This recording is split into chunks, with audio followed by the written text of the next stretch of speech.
The quarantine ward of Star Academy Outpost 7 was designed for extremes: sealed bulkheads, atmospheric scrubbers, and containment fields strong enough to withstand anything short of stellar collapse. It was, the architects insisted, future-proof. They had not, however, accounted for humans. Commander Varys of the Threxian Guard stood with his mandibles pressed tight in a gesture of exasperation as he reviewed the report projected before him. 13 cadets had been sent to Deathworld E92 for a mandatory resilience simulation. 12 of them were receiving medical treatment for trauma, venom exposure, shock, or spiritual crisis. And one, the human, was requesting permission to connect the holoprojector to show everyone vacation photos. Varys closed the file and rubbed the bridge of his cranial ridge. This is going to be unpleasant. He stepped into quarantine chamber 3. Inside, the air shimmered with containment fields. The cadets, scaled, furred, feathered, and chitin-plated, occupied recovery pods.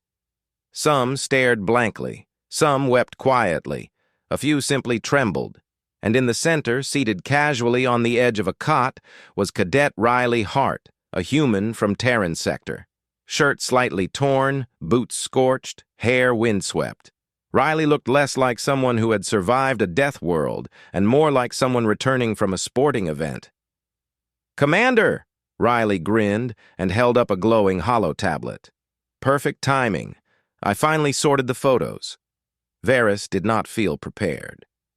"Cadet Hart," he began, "you have been quarantined for observation after exposure to E92. You were instructed to rest, not..." "Rest? Oh yeah, I did that." Riley tapped the tablet.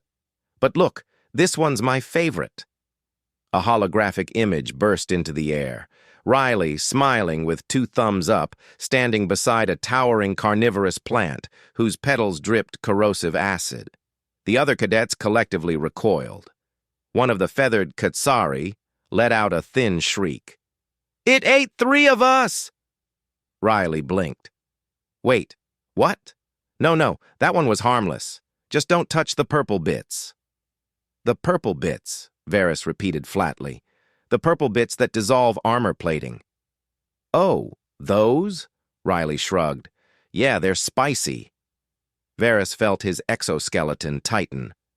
"Cadet Hart, do you understand that E92 is categorized as a Class 9 death world?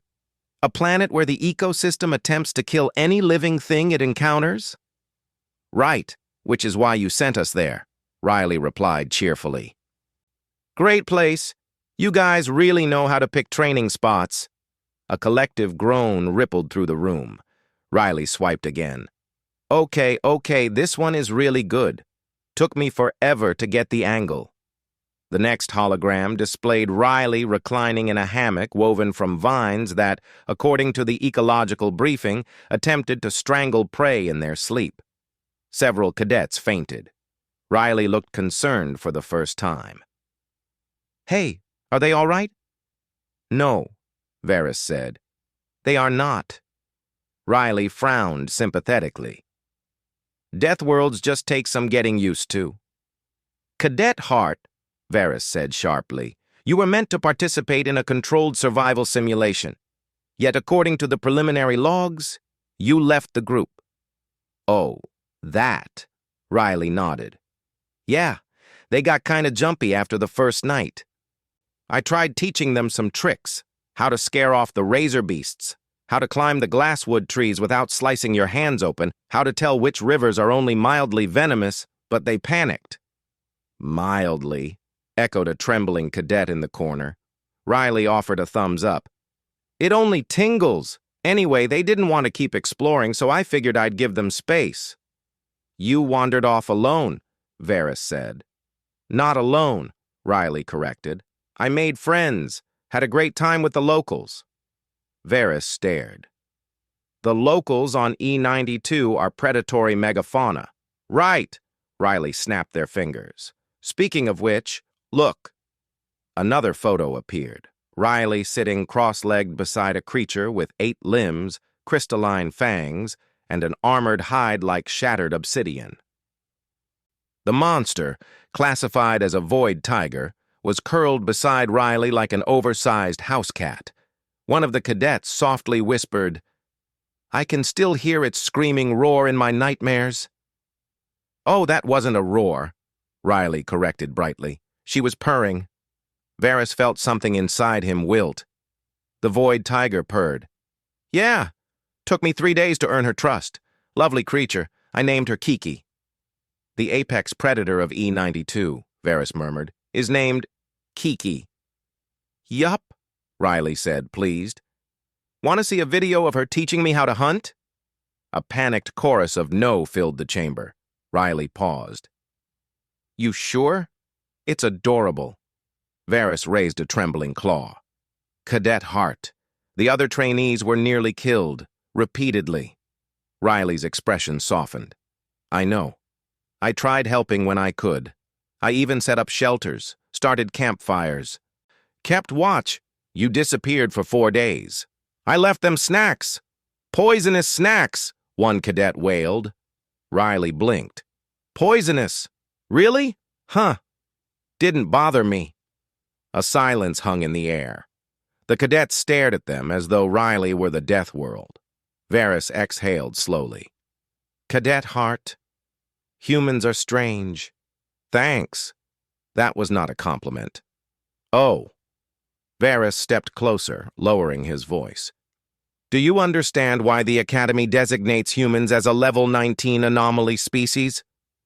"Because we're awesome?" Riley guessed. "Because," Varys corrected, "your evolutionary development makes you resistant to threats that would exterminate most known sapient life. Your species evolved on a planet with lethal fauna, corrosive atmospheres, extreme weather, and tectonic volatility." Riley nodded. "Earth. Home sweet home. And you find such conditions pleasant." "Comfortable," Riley agreed. "Reminds me of camping with my cousins." Varys turned to the trembling cadets. "Do you wish to explain to them why you returned with a vacation album?" Riley looked at the photos, then at the cadets, then back at Varys. Their voice softened. "Because it was beautiful, Commander. You sent us to survive, but I saw more than danger. The waterfalls that glow at night, the trees that sing when the wind touches them. The creatures, yeah, dangerous, sure, but astonishing." The cadets stared, bewildered. Riley continued gently. "I wasn't trying to make anyone uncomfortable. I just wanted to share what I saw, to show that even Deathworlds have wonders." Varys paused, mandibles subtly loosening. "And," Riley added, rubbing the back of their neck bashfully, "also because I thought it'd be funny." Ah, there it was. Before Varys could respond, the hollow projector flickered, displaying one final image. Riley standing atop a cliff of iridescent stone, wind whipping through their hair, Kiki the void tiger roaring triumphantly beside them. Riley's grin was wide and fearless. Even the traumatized cadets couldn't deny it. It was majestic. Varys closed his eyes. "Cadet Hart. Sir, next time please refrain from befriending apex predators during mandatory training." Riley saluted crisply. "No promises, sir." Varys buried his face in his claws. Humans, he thought, were a plague upon logic, and the universe was better for it.